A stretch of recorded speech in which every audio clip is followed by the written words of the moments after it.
I want you to go through the whole Quran with me. Join me at bayina.tv.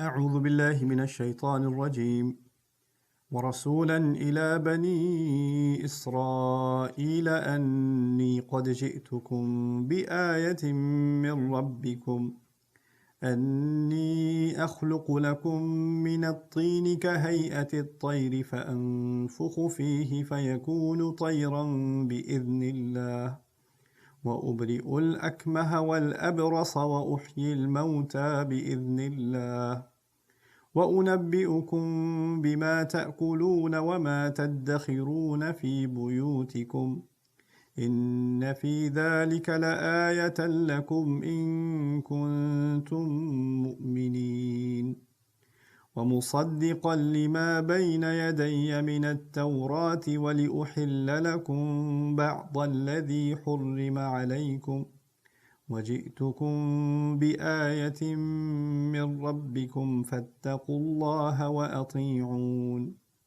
إن الله ربي وربكم فاعبدوه هذا صراط مستقيم رب اشرح لي صدري ويسر لي أمري واحلل عقدة من لساني يفقه قولي فالحمد لله والصلاة والسلام على رسول الله وعلى آله وصحبه أجمعين أما بعد السلام عليكم ورحمة الله تعالى وبركاته. We spoke about the miracles given to Isa alayhi salam and how he declared them. أني قد جئتكم بآية من ربكم.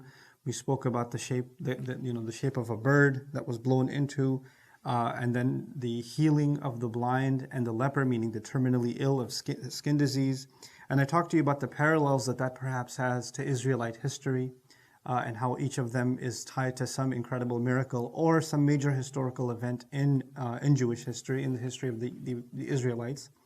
What we didn't get to talk about in some more detail is وَأُنَبِّئُكُمْ بِمَا تَأْكُلُونَ وَمَا تَدَّخِرُونَ فِي بُيُوتِكُمْ. And I'm going to inform you of what you're going to eat and what you have stored inside of your homes. Now, the word dakhar, تَدَّخِرُون, is actually dhakhar with a dha.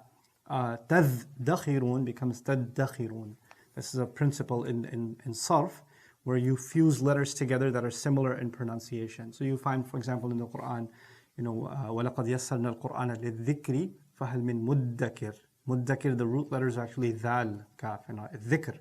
But because it's muddakir, the dhal and the ta are so similar, they get fused together. This is something we learned when we study sarf, the morphology of words in Arabic, that these are some irregular examples of that. Anyway, so the root letters are not dal. I mean, if you're looking it up, you wouldn't look up dal, kha, and ra, you'd look up dhal, kha, and ra. Okay? So is al-madkhar is the original word, and actually means madkhar, the original word means intestines, lower stomach. And it's used for something that is kept deep inside, hidden away. And something that is there to nourish or replenish, meaning food that gets consumed. And so the idea behind it, which is why the word dhakhir, from the same origin, was used for someone who's well-fed or fat. That's what they use the word dhakhir for. From it, you get the word tadakhirun, which translates, I will tell you of what you're eating or what you're going to eat and what you are going to store in your homes. Meaning what you have buried deep inside your homes for your consumption and your consumption alone. If the root meanings went back to something that is stored inside of a house, or it's stored inside of some container or whatever, its use is for others as well. But the idea of ifdikhar related to the belly is that it's something stored for one's own personal gain and personal gain alone. It's their own consumption exclusively.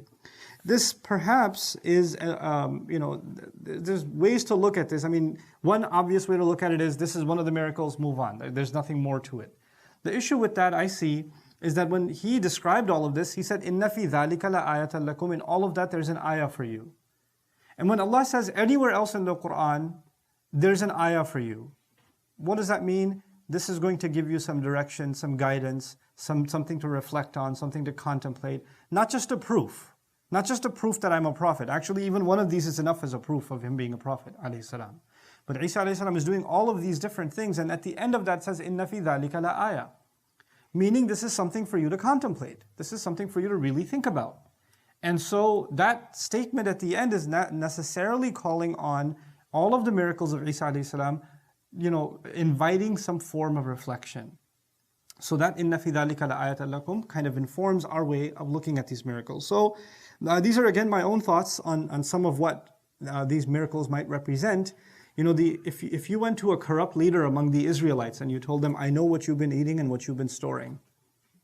I know what you've been eating and what you've been storing. Well, you know what, they would read that a little differently, right? Because their corruption was using manipulation of religion. They were actually consuming people's wealth. They were taking advantage of religion and were, you know, profiteering off of it. They were changing the law of Allah and consuming haram by, you know, by manipulation. Riba was made halal by them. The other things they did, these are game playing with the law to take advantage and to make money. And then to do so, you know, the religious leadership had to show that they are humble and pious and beat down and downtrodden, and they don't look like, you know, bling. They don't look like they're wealthier than everybody else. And yet what they have hidden away, stored away, is massive, massive, massive amounts of wealth. I won't mention which religion. I met a fellow in Belgium, really interesting Muslim brother. He used to be in gangs and spent a lot of time in jail and raised an orphan, and then he made tawbah and came back to Islam, and like he helps kids get out of gangs and all kinds of, he's seen all kinds of things. And he described to me how religious centers all across the city, right? And I won't again name the religion, but you know, the cellars are all warehouses where stolen jewelry and all this kind of stuff is stored. تَدَّخِرُونَ فِي بُيُوتِكُمْ. Right? And he goes, I know exactly which one has which. Because I used to be the pickup guy and the drop-off guy at different locations. I was like, whoa, that is intense. That was some fun dinner conversation. But in any case, when you're talking about people that come, you know, on the outside have a religious facade, but actually are really corrupt, and they're eating all kinds of haram, and they're storing it away. You know, and they store so much they wouldn't be able to spend it in a lifetime. They store and they store and they store. And you know, it's different now because I just met a fellow, a Christian fellow who's really turned off by Christianity, and I said, why are you so disillusioned by your faith? What is it? And I thought he was going to say, you know, Jesus being the Son of God doesn't make sense to me. Blah. No, it was none of that. You know what he said? He said, well, you know, my preacher in our church has 2 planes, 2 private planes. Why do you need 2 private planes? And where'd you get the money for it? We spend all this money to give to the church, to help the poor, to do good causes, and you got 2 planes, you know? And then you're like showing off your Rolex. God's been good to me, and you're showing me your Rolex. Like, why am I giving you money? You know, and that became, so with some denominations of Christianity, that actually became outright in the open. God's been good to me, and y'all donate a lot of money, so here it is. Here's your donation at work. You know, so they'll do that. But, you know, previously, what happened? You know, you have, for example, the Vatican. Just as an example, the Vatican, if you looked at the holy, you know, faculty of the Vatican, you wouldn't see that these are worldly people. You would see that they're very spiritual people. They have the same kind of clothes. They don't have an elaborate lifestyle, etc. But the kind of wealth that is stored in the Vatican is beyond measure, right? It's beyond measure. So akal and iddikhar together, what you consume and what you're actually storing. And there may even be a contradiction between the two. You look like you're eating almost nothing, but you're hiding entire treasures. You know, so there may be that disparity, and just to give off the impression that you're just like everybody else. You know, there's nothing that you're hiding away. So this was kind of an expose of the corrupt elements within the Israelites that Isa alayhi salam was calling out also. بِمَا تَأْكُلُونَ وَمَا تَدَّخِرُونَ فِي بُيُوتِكُمْ. Interestingly, in Quran, Allah describes greed of the Israelites, the past greed of the Israelites, by saying, أَحْرَصَ النَّاسِ عَلَى حَيَاتٍ. They are the most greediest and most zealous of people in worldly life, wishing that they could live 1,000 years, and clearly storing away wealth as though they're going to live 1,000 years. That this was one of their diseases. And so, مَا تَأْكُلُونَ وَمَا تَدَّخِرُونَ goes back to that too. Of course, eating is a theme in the Old Testament. Right, in Israelite history. Starting with Musa alayhi salam, of course, when they left Egypt, they asked about different kinds of food. So the consumption was a big deal. And then, of course, the slaughter and the sacrifice and what you can and cannot eat, the prohibitionary diet and all of those things, that's all part of their tradition. So وَمَا تَأْكُلُونَ وَمَا تَدَّخِرُونَ has an undertone to what's really important in the Jewish faith and in Islam of that time, really. So that's another thing that I wanted to bring to our attention. The other, well, a couple more comments. I was sharing this with our study group, and some more things came out. And shout out to Brother Saqib for just having some brilliant insights. I shared some of these things, like, the bird being a reference perhaps to Ibrahim alayhi salam, and the dead one coming back to life perhaps being Musa alayhi salam, and the sick being healed, perhaps the Israelites being struck with rijz and then being healed. Right, because in a sense, Isa alayhi salam is getting all of the miracles that summarize the entire tradition history of the Israelites, and he's the last of them. It's almost as though he's reminding them of their entire history through his miracles. It's incredible, right? But he said, as you said this, some other things came in my head, and I said, what's popped in your head? And he said, well, especially that first miracle, a bird, which is made of clay. It specifically mentions clay, and then it comes to life and it flies off. So something that is assumed to be dead comes to life and goes into the sky. Could there possibly be a connection to Isa alayhi salam, of something coming to life and then going raised up into the heavens?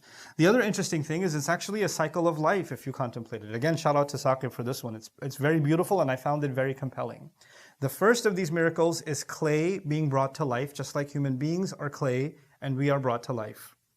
That's the first stage of our life, clay brought to life. And we're brought to life by a ruh being blown into us. And the bird, what did he say about the bird? He blows into it. And then Allah brings it to life. And of course, the angel blows the ruh into the womb. But even though we know Allah is the one who brings life, right? So we're never confused that the angel gave life. It's Allah who delivers it. In the same way, Isa alayhi salam blows into the soil and it turns into a living bird. And so it represents the beginning of life.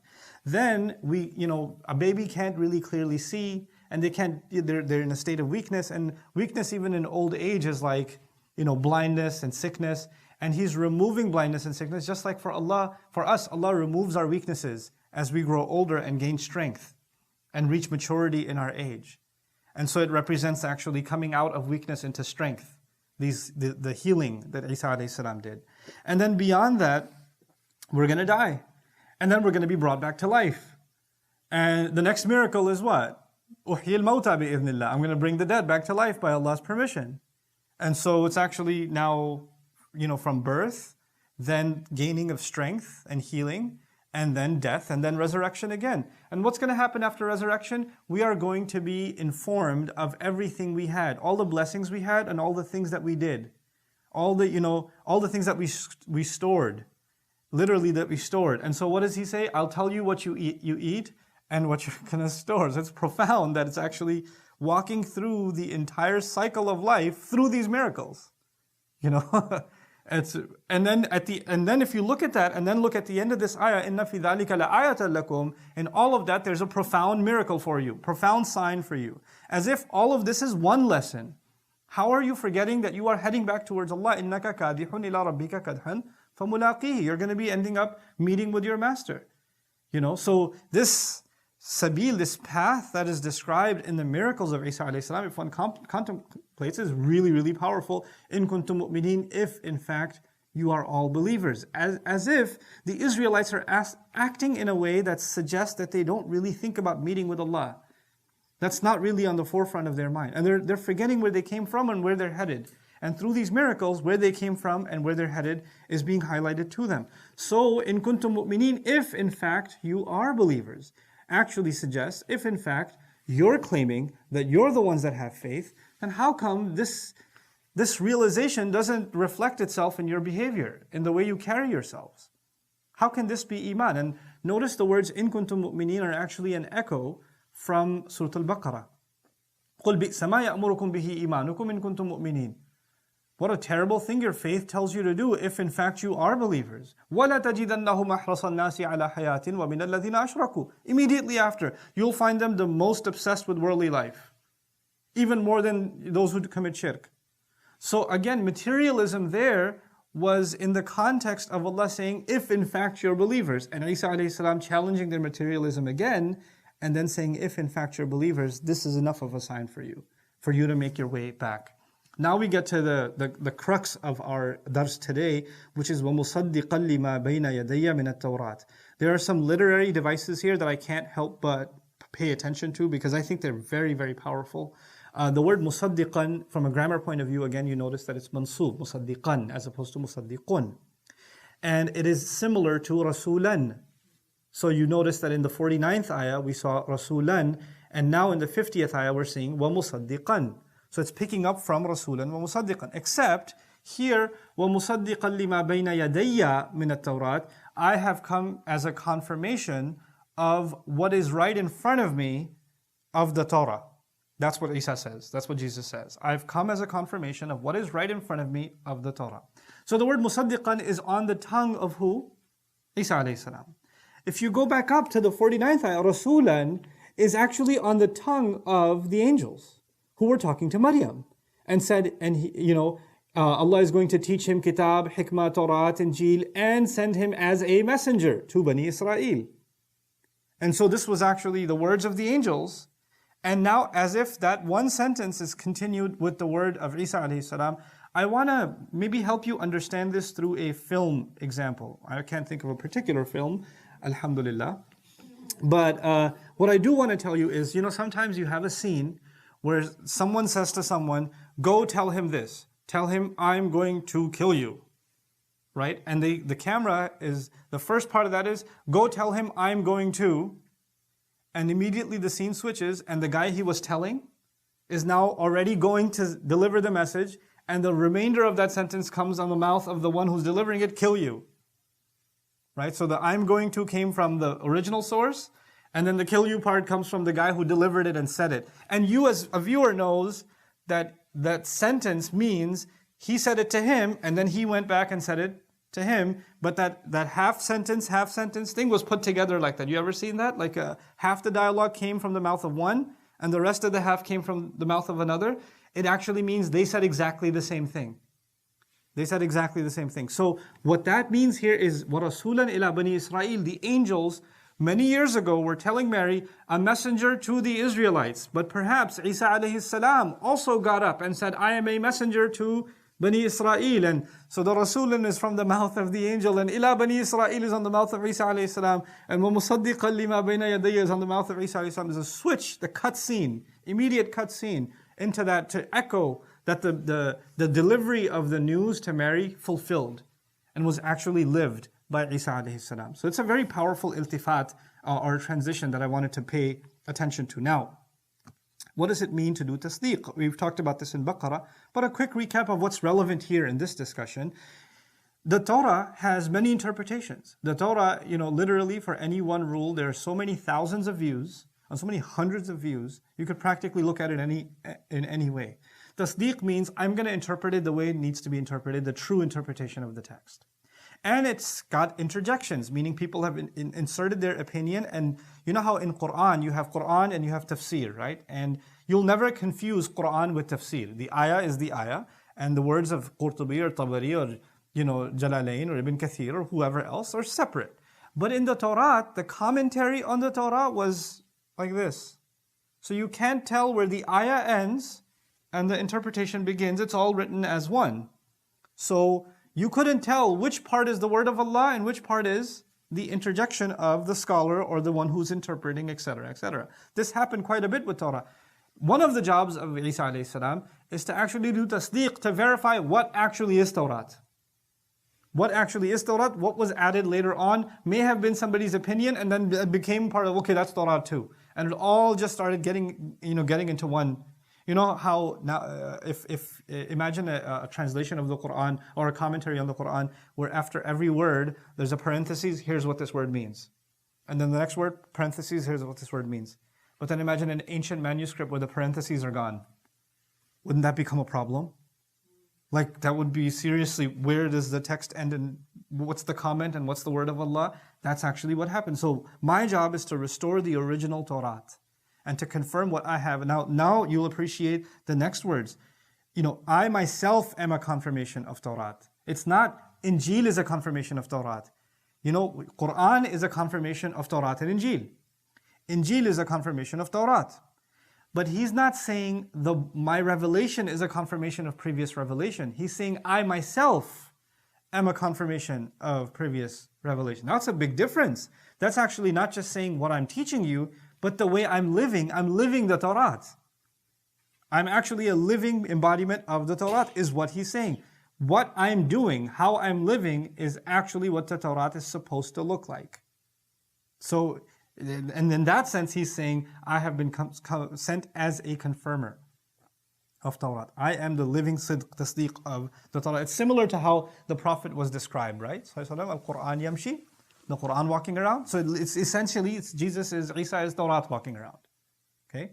Of course, it also suggests, because he's been given Injil in addition, well, actually I'll hold on that point, because that's coming later on in the phrasing. The other piece here that's important is, lima bayna yadayya. I'm confirming, not just musaddiqan lit Tawrat, I'm here to confirm Torah, or I'm a confirmation of the Torah. No. I am here to confirm what is right between both of my hands of the Torah. Between both my hands is an Arabic phrase for what is right in front of you, that you have full access to. What is right in, like something is way back there, I don't have immediate access to it. This book is right literally between my hands. It's right in front of me. I have full access to it. You know, parts of Torah were hidden, parts of Torah were omitted, parts of Torah were kept secret, etc., etc. Isa alayhi salam is saying, actually, I have full access to the entire Torah. There's nothing that's hidden of the Torah from me, because it's right between my hands. Where did he get it from? Well, يُعَلِّمُهُ الْكِتَابُ وَالْحِكْمَةِ وَالتَّوْرَاةِ وَالْإِنْجِيلِ. Allah has given him full access to the Torah. Allah has taught him Torah again, all over himself. Which means nothing of the Torah is hidden from him. Okay, so when he's confirming it and he's embodying it, it's like, well, oh yeah, you're a living example of Torah? Where did you learn Torah? How do you have Torah anyway? And he says, it's right in front of me. It's right in front of me. You know how in Qur'an Allah says, فَأْتُوا بِالتَّوْرَاتِ فَاتْلُوهَا إِن كُنْتُمْ صَادِقِينَ. Go bring Torah, read it. We saw examples of the Prophet ﷺ asking them to read parts of Torah. And now it's actually Isa alayhi salam challenging them, bring the book. Because I am a living example of the book. I live the book and I have the book in me. I'm an embodiment of the book, and the book resides inside of me. Allah has given it to me. That's what's captured inside the phrase, lima bayna yadayya. Then the minat Tawrat is, of course, it's bayaniya, meaning i.e. the Torah. Min is not from, it's i.e. the Torah. But it also means, it's not all I have. I'm confirming Torah, and what I'm talking to you about is because they're like, well, he seems to have some new revelation. Of course, what new revelation has he been given? Injil. So like, we don't accept Injil, we only accept Torah. And his response is, actually, I'm here to tell you what Torah in fact is. And the only role of Injil is to confirm what Torah actually says. Injil doesn't have new laws. Injil doesn't have a new fatwa on something. Injil doesn't make anything of the Torah mansukh, as a matter of, or invalidated, or abrogated, or no longer applicable. As a matter of fact, I am here to embody all of the teachings of the Torah. And so, because their argument was, if he's claiming new revelation, then he's defying the Torah. He says, no, actually, I came to validate and confirm the authentic Torah. That's my primary role. And now, given that, he makes an additional statement, a very powerful statement, and it's almost counterintuitive. وَلِأُحِلَّ لَكُمْ بَعْضَ الَّذِي حُرِّمَ عَلَيْكُمْ. This demands a lot of reflection. And I came so that I may make permissible for you some of the things that have been made prohibited on you. I came to make permissible for you some of the things that have been made prohibited. Now, the first thing I want you to note here is, he did not say, I came to make permissible what Allah previously forbade.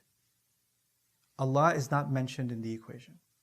What has been mentioned is what was made prohibited.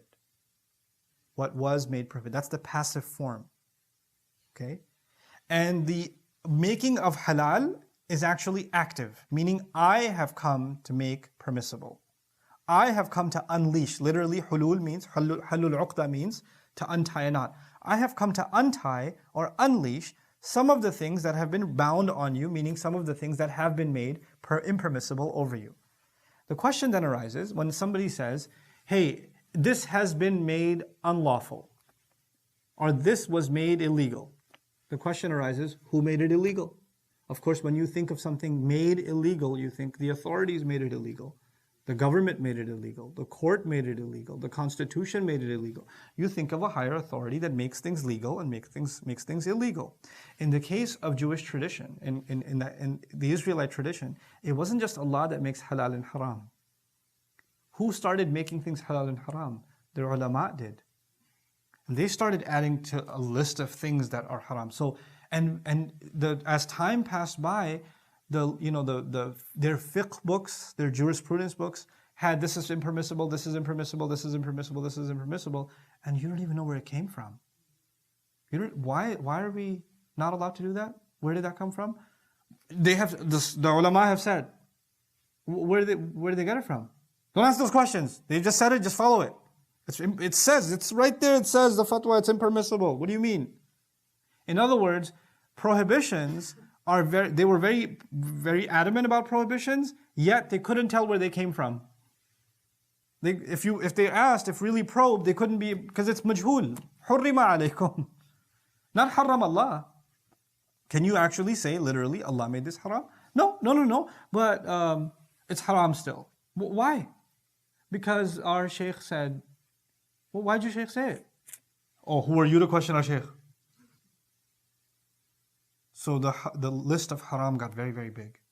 But you would think, if they're corrupt, if they are in fact corrupt, then they shouldn't be making more things haram, they should be making more things halal. That's what I mean by counterintuitive, right? Like Isa alayhi salam should come back and say, no, you guys have made too many things halal on yourselves.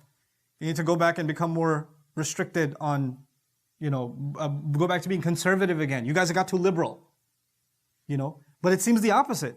You guys got more conservative than Allah wants you to be. And I've come back to loosen things up for you. Because to make things halal is make things easier, right?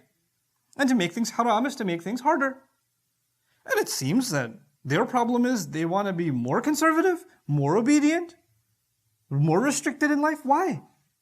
It seems everything else that they want to do is so against Allah's will.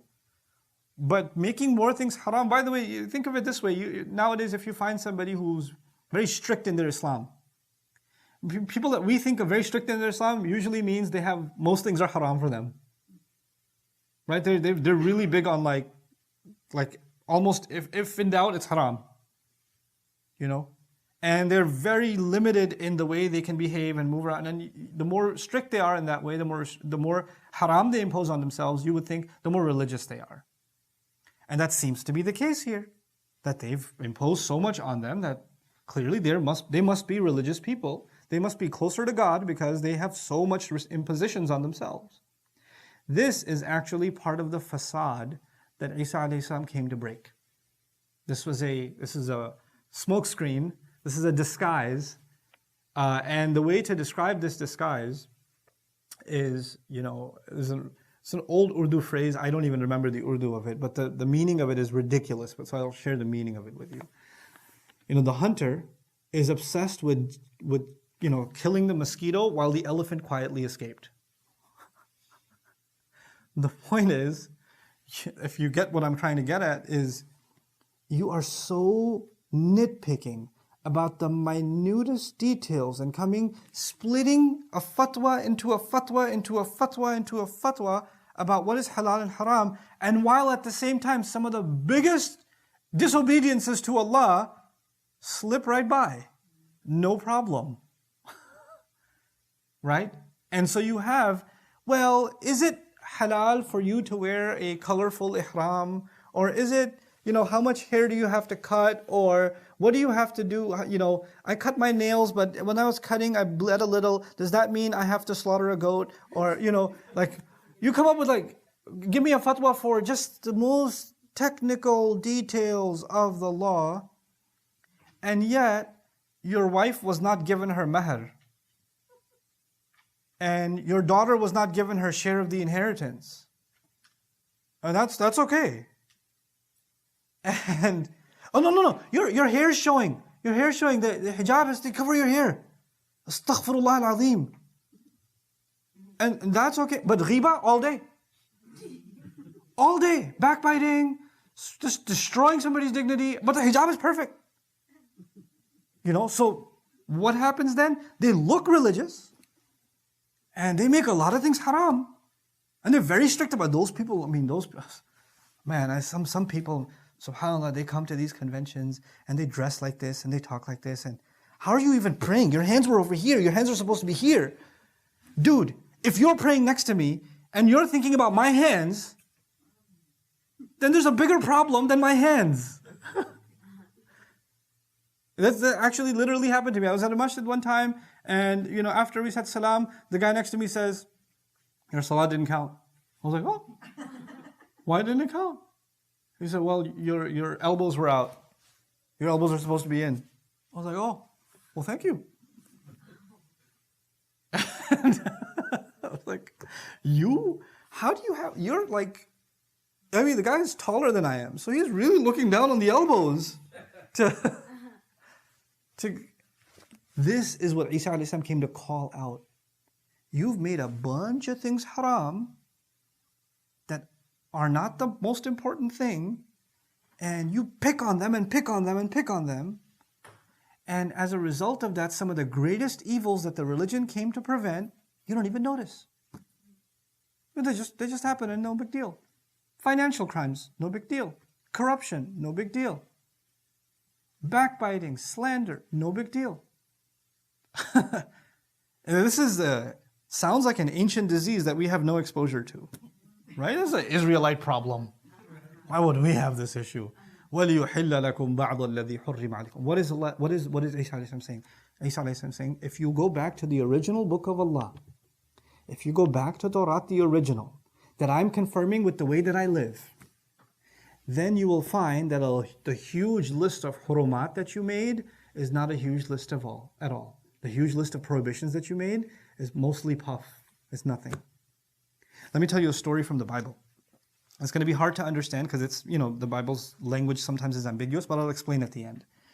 At that time, Jesus went through the grain field on the Sabbath. Now, Sabbath is a day when the Jews are not supposed to do much. Yes? Okay. His disciples were hungry and began to pick some heads of the grain and eat them. So the disciples of Jesus are going through a field and they're just picking off the top and just eating some grains because they're starving.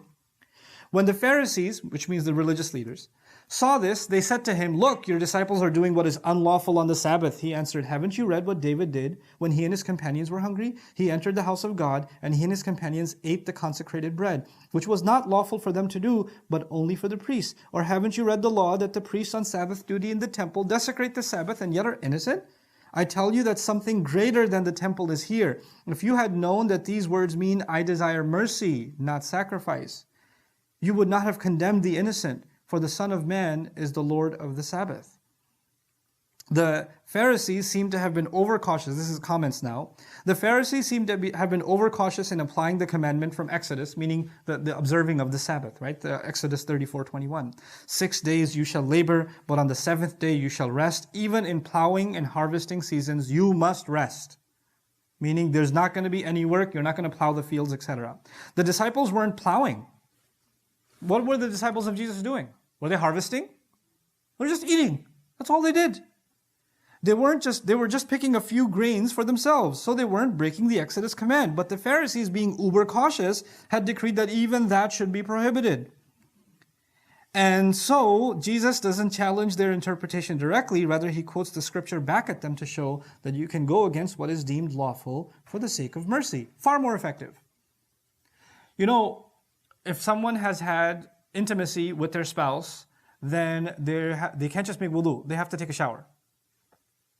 There was a soldier in the Muslim army in the time of the Prophet ﷺ who had a wet dream.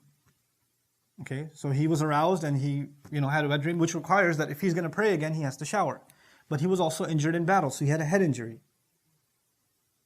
So there were some among the companions who said, you can't just make wudu. You have to have ghusl. Come on, man. And so he went and forced himself to shower, and as a result, he died. And the Prophet ﷺ was extremely upset.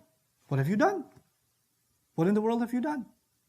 The rule says you have to shower, but mercy overrides the rule. There are exceptions. Even Allah, how badly does Allah condemn the dead animal, carcass, blood, pork? He prohibits these things. فَمَنِ اضْطُرَّ غَيْرَ بَاغٍ وَلَا عَادٍ فَلَا إِثْمَ عَلَيْهِ. But if someone is forced, not because they're being rebellious, not because they just want to cross a line, but because they're dying of starvation and they had some pork chops because that's all that was left, then there's no sin on them. Absolutely not. La ithma, la nafiya lil jins. There's no sin whatsoever on them. The law of Allah is there, but that's for normal circumstances, and there were even exceptions made by Rasulullah sallallahu alaihi wasallam.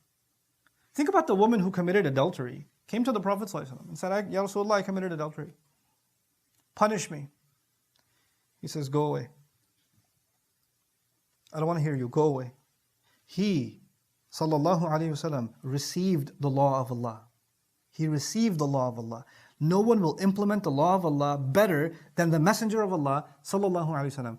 In our times, in some super conservative village, if some girl says, I committed adultery, ya Shaykh, before she gets to the word adultery, when she says, I committed, the stoning begins. She comes to the Rasul sallallahu alaihi wasallam and says, I did this. Punish me. He says, go away. She came back. I found out I'm pregnant. Please punish me. He says, go away. Don't talk to me until you have a baby. She has a baby. Comes back with the baby. Punish me. He says, no, not until you feed the baby for 2 years. Go. Go away. Don't come to me.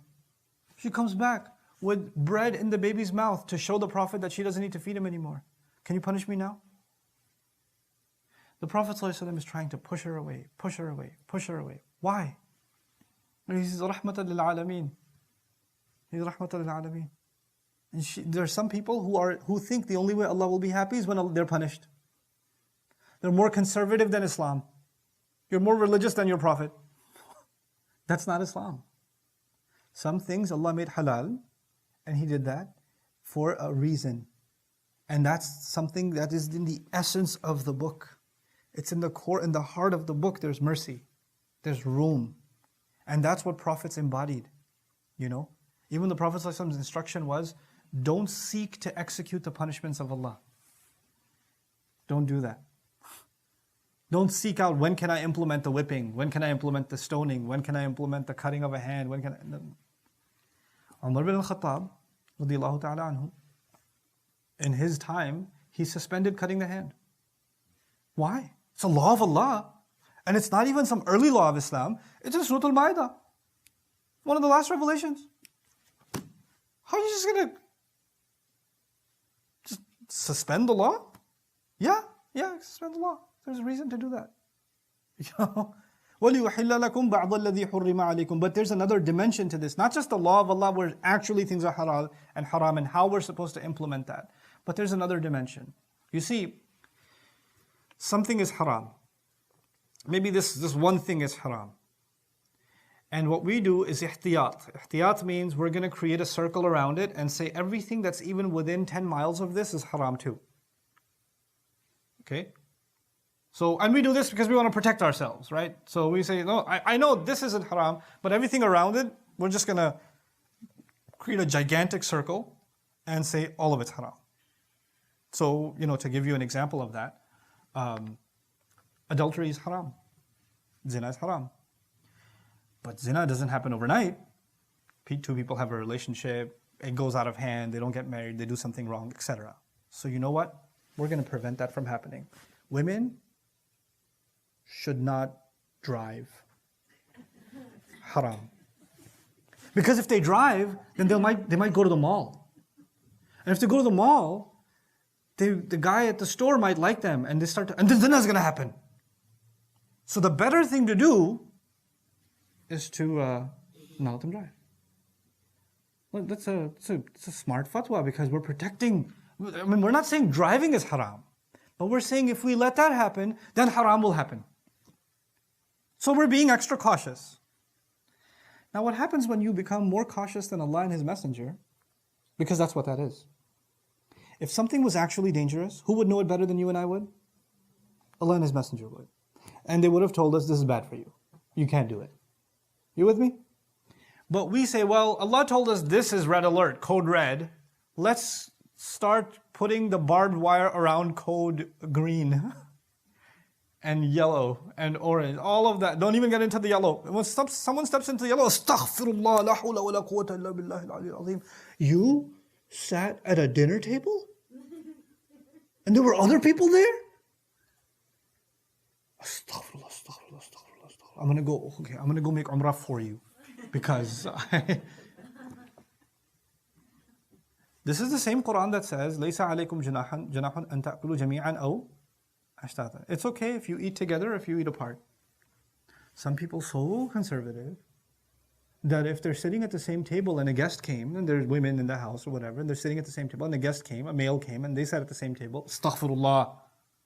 Do you have a curtain? I can sit on the other side of it, and maybe you can electrocute that curtain for me too, so I can be protected from the fitna. And in case I was thinking about touching the curtain, my hands would be reminded of the taqwa of Allah, and so I could.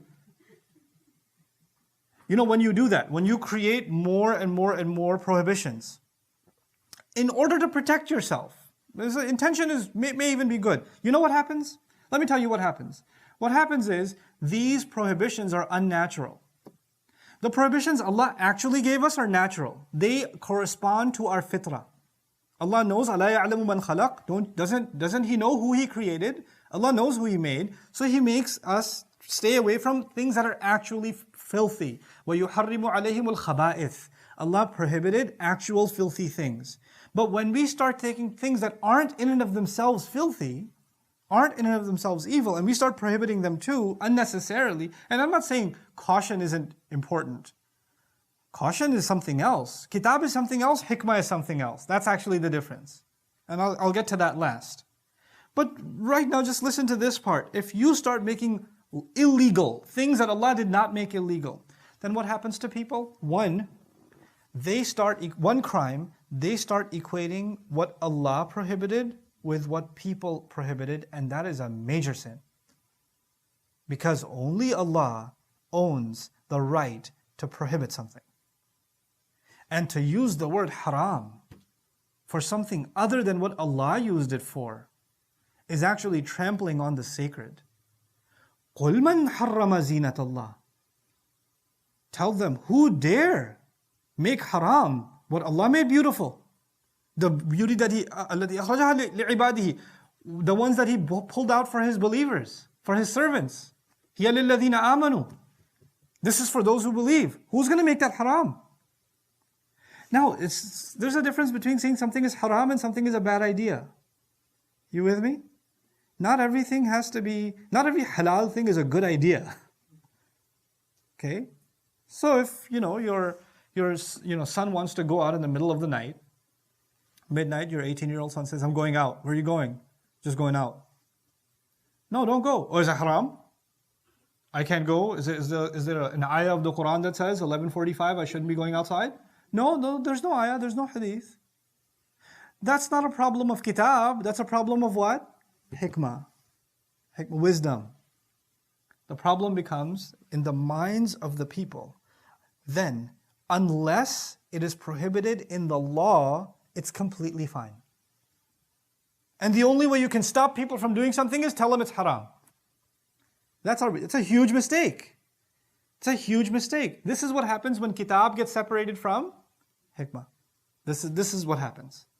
And that, in the young generation, then hikmah is completely gone. In the next generation. You know what they say? Hey, my mom says I can't do that. Sheikh, is it haram? Well, first of all, I'm not a sheikh. And second of all, so what if it's not haram? I just wanted to know if it's haram or not. Thanks. Because now that you know it's not haram, that means you're going to go do it. No, just because it's not haram doesn't mean it's not a stupid idea. Doesn't mean you're not going into something that's unwise. This is why وَمَا أَنزَلَ عَلَيْكُم مِّنَ الْكِتَابِ وَالْحِكْمَةِ يَعِظُكُم بِهِ. It's not just min al-kitab. Whatever Allah sent down to you of the law and of wisdom is there to counsel you. There's such a thing as living life by the law and also living life by wisdom. The problem with the Jewish community of the time of Isa a.s. was the only thing that mattered was you're living by the law. That's it. That's all that matters. Fatwa, fatwa, fatwa. That's all that my life amounts to. That's one extreme that happens. Another, when you do something unnatural, like when you eat unnatural diet, then you get strange kinds of diseases. When you introduce unnatural things into the religion, strange kinds of diseases happen in the community, in people. Strange misguidances happen that weren't happening before. So what happens to another generation of people?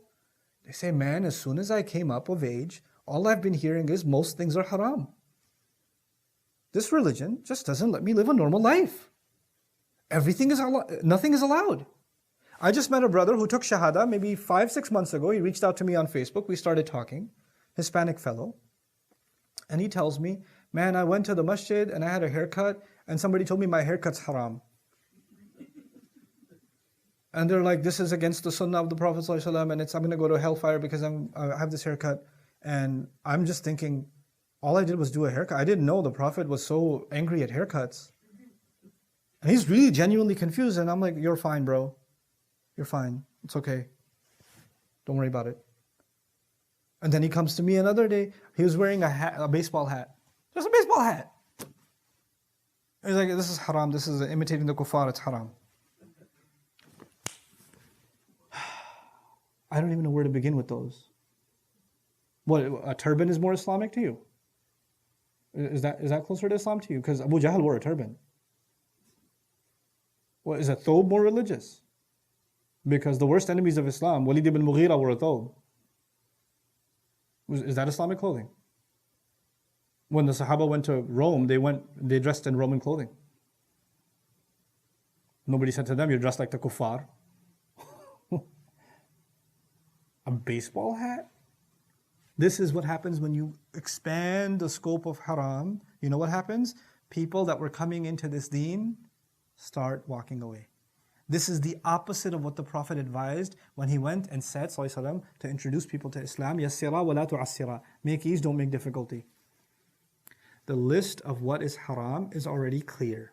Innal halala bayyin wal haram bayyin. And what we do is there's branches and branches and branches of haram. What religion is this? This was a disease of the Israelites that Isa ﷺ came to fix. وَلِأُحِلَّ لَكُمْ بَعْضَ الَّذِي حُرِّمَ عَلَيْكُمْ. I can't begin to tell you how many young people have come and told me, I just can't follow Islam because everything is haram. And then I have a 20-minute conversation with them, and 19 out of the 20 things they list that are supposedly haram aren't. We're like, well, that's not what I learned. Why? But it's not in the book. It's not anywhere. You know? There are places in the Muslim world where a girl getting an education is haram. Where a woman getting work is haram. Going to an office is haram. What Quran are you reading? These daughters of the man in Madian are going to herd their sheep and give them water among non-believers. And that's in the Quran. And these are noble women. So noble, they made it into the Quran, and women aren't allowed to go to work. When you expand that, you know what happens? It becomes easy to leave Islam. The first step into Islam is supposed to be to make ease. Is to make ease. And then as believers mature, then they can take more and more responsibility on. But then again, I tell you, what used to be a matter of caution, we made it a matter of law. Caution and wisdom is something else. Law is something else. So he's saying, وَلِيُحِلَّ لَكُمْ بَعْضَ الَّذِي حُرِّمَ عَلَيْكُمْ. I came to unleash for you, to make permissible for you. Just because they're eating these grains in the field doesn't mean they violated the Sabbath. What is wrong with you? The purpose of the violation of the Sabbath is so you don't make material gain. Allah didn't prevent you from surviving. That's not what Allah revealed. What is wrong with you? That's not the book itself. And the key inside of this ayah, the key in the ayah that the Israelites were missing for generations upon generations, and that's a key for us, is that their connection with Torah had actually been lost. The original Torah, their connection was lost. They confused the connection of their scholars' opinions with their connection with Torah. This ummah, when it forgets there's a difference between, and I'm a student of tafsir, and I'll say this without hesitation, when we forget that there's a difference between a connection with fiqh and tafsir and usul, and a connection with kitabullah, then we're going to have the same problem. Allah's وَلَن تَجِدَ لِسُنَّةِ اللَّهِ تَبْدِيلًا. You don't find a change in the way Allah does things. When somebody thinks reading a tafsir of the Quran is the same as the contemplation of the Quran itself, and a connection with the Quran itself, when somebody thinks that the fiqh, the rules of it have already been extracted, the word of Allah is a living, gift that gives life, that restores faith, that gives tazkiyah. A book of fiqh cannot do tazkiyah. A set of regulations cannot give you wisdom. Wisdom can only come from the words of Allah. Every human being is in need of the words of Allah, not just scholars. Scholars have done a profound effort extracting and extrapolating the law, and the law is valuable, and the jurisprudence of it is valuable. But it has no meaning if the word of Allah is no longer a connection. It loses its meaning completely. Then it's empty rituals. Just empty. It's a shell of what looks like Islam, but it's not Islam at all. Then Ramadan is just about iftars. It's just about being hungry during the day. It has no other meaning. It has no value. Then Hajj is just something you do and go take selfies near the Kaaba. Man, it's hot. I wonder what's on the buffet. Then you're not thinking Ibrahim alayhi salam. Then you're not thinking Ismail alayhi salam. You're not thinking, none of that stuff is in your head. The spirit of it is gone. وَلِيُحِلَّ لَكُمْ بَعْضَ الَّذِي حُرِّمَ عَلَيْكُمْ are very heavy words. And at the end of that he says, وَجِئْتُكُمْ بِآيَةٍ مِّن رَبِّكُمْ. And there you have it. Ayah. A messenger is given ayat. Ayat are of two kinds. I mentioned this in the last session. There are two kinds of ayat. There's the purpose of ayah is to prove that he's a messenger, and it's a message. Notice in these words, up until now they were miracles, and at the end of it all there's the message. وَلِيُحِلَّ لَكُمْ بَعْضَ الَّذِي حُرِّمَ عَلَيْكُمْ. And the conversation began, أَنِّي جِئْتُكُمْ بِآيَةٍ, and أَنِّي قَدْ جِئْتُكُمْ بِآيَةٍ مِّن رَبِّكُمْ, and it's also closing وَجِئْتُكُمْ بِآيَةٍ مِّن رَبِّكُمْ. Two dimensions of the ayat and two references to the word ayah. Same phrase. And I've come to you with an ayah from your Rabb, a sign from your Rabb. Notice also in this passage that Isa alayhi salam makes two kinds of references to Allah, Rabb and Allah. He says in the beginning, أَنِّي قَدْ جِئْتُكُمْ بِآيَةٍ, not min Allah, min Rabbikum.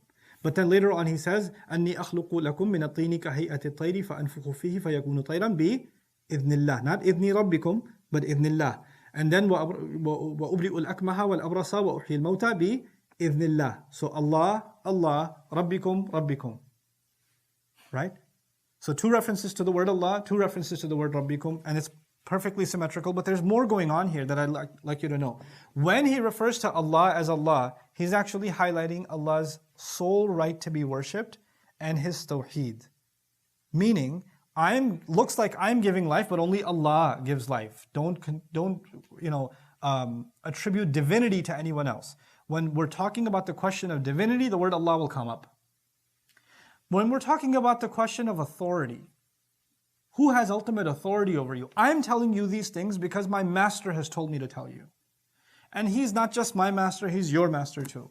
I'm not doing this to impress you, I'm doing this as a slave. Because whenever you say Rabb, then what do I become? Abd. I become Abd. أَنِّي جِئْتُكُمْ بِآيَةٍ مِّن رَبِّكُمْ. I have come to you with a sign from your master, meaning he's my master too. I came as a slave, and I came to remind you that you're slaves to him. Your loyalty and your obedience needs to be absolute to him. That's the word Rabb, in the beginning and at the end. As if to suggest that one, divinity should not be attributed to me, and two, and that's by the way the Christian problem, and authority should only go to Allah, which is the Jewish problem. So between Rabbikum and the word Allah, it's actually both nations addressed. Even though he's particularly addressing the Jewish community of the time, the followers of Musa alayhi salam, coming forward, the Christians are listening to this, right? There's the Christians of Najran that are listening to this, their divinity problems being solved. But with the words, bi'idhnillah, bi'idhnillah, subhanallah. So that's the difference between Rabbikum and the word Allah in this passage, or one of the dimensions of it. And so as I conclude,